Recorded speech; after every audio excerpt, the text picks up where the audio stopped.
5월 19일 복된 이 아침 하나님께서 우리에게 주시는 귀한 말씀은 사무엘상 7장 15절에서 8장 22절의 말씀입니다. 합당해도 세상의 방법을 피하라 라는 제목으로 같이 말씀 나누도록 하겠습니다. 내용 흐름상 어제 본문의 후반부에 해당하는 7장 15절부터 17절의 본문을 오늘 함께 묵상하도록 하겠습니다. 사무엘이 사는 날 동안에 이스라엘은 하나님의 뜻으로 다스려졌기에 하나님의 은혜가 있었습니다. 하나님의 말씀이 무엇인지를 백성들로 하여금 깨닫고 실천하게 했다는 것을 의미합니다. 그렇게 하나님의 말씀으로 이스라엘을 다스린 사무엘이 늙어지게 되는데요.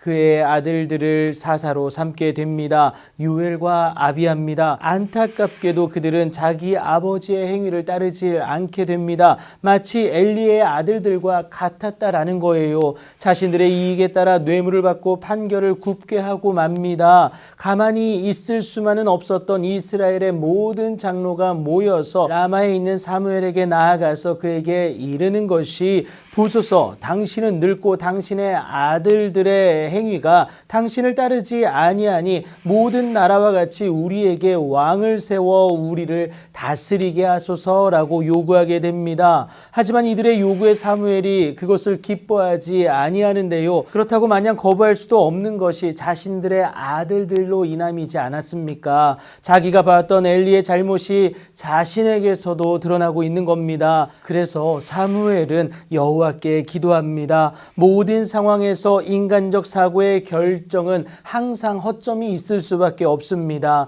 그래서 하나님께 묻고 또 물을 수 있는 우리가 되어야 하는데요. 그때 하나님 여호와께서 사무엘에게 답하여 이르시는 것이 백성이 내게 한 말을 다 들으라. 이는 그들이 너를 버림이 아니오 나를 버려서 자기들의 왕이 되지 못하게 하려는 것이다 라는 겁니다. 그리고 그들의 말을 듣되 너는 그들에게 엄히 경고하고요. 그들을 다스릴 왕의 제도에 대해서 분명히 가르칠 것을 말씀해 주십니다. 사무엘이 그렇게 하나님께 응답받은 그 말씀을 왕을 요구하는 백성에게 모두 전하게 됩니다.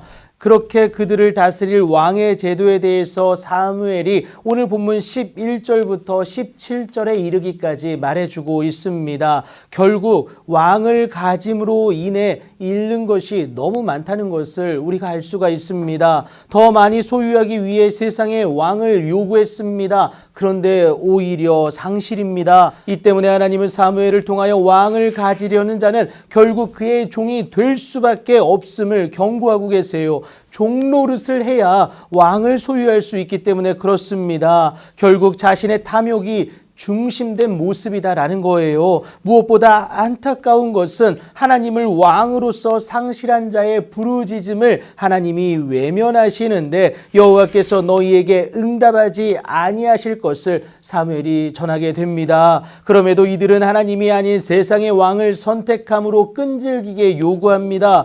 백성이 사무엘의 말 듣기를 거절한 거예요. 우리는 왕이 있어야겠다라는 겁니다. 우리도 다른 나라들 같이 되어 우리의 왕이 우리를 다스려야 된다라는 것인데요. 스스로 종이 되려는 모습 아니겠습니까? 안타까울 따름입니다. 그런데 그렇게까지 하려는 이유가 우리 앞에 나가서 우리의 싸움을 대신 싸워야 한다라는 거예요. 하나님을 가진 하나님의 백성으로서 당당히 싸워 이기려는 그 의지를 내려놓고 맙니다. 포기해버려요. 세상의 방법이 너무 좋아 보여 하나님을 포기한 것 아니겠습니까? 미스바에서 전심으로 하나님께 나아갔던 그 결단은 온데간데 없이 상실되고 맙니다. 사무엘이 더 이상 그들을 설득할 수 없음을 알고는요, 백성의 말을 다 듣고 여호와께 아뢰게 됩니다. 거듭된 그들의 요구에 하나님은 마음이 아팠지만 그들의 말을 들어 왕을 세우라고 결국에는 허락하시게 됩니다.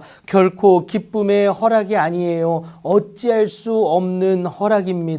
아무리 세상의 방법이 화려하고 또 무엇보다 확실해 보일지라도 여러분 기억하십시오. 절대 완벽하질 못합니다. 반드시 어점이 있고 결국에는 무너진다라는 거예요. 나를 영원히 지켜주질 못합니다. 하지만 하나님은 우리를 지키시는 최고의 왕이 되심을 꼭 기억하시기 바랍니다. 오늘도 하나님이 왕인 그의 자녀된 백성으로서 살아내기를 예수님의 이름으로 축복합니다.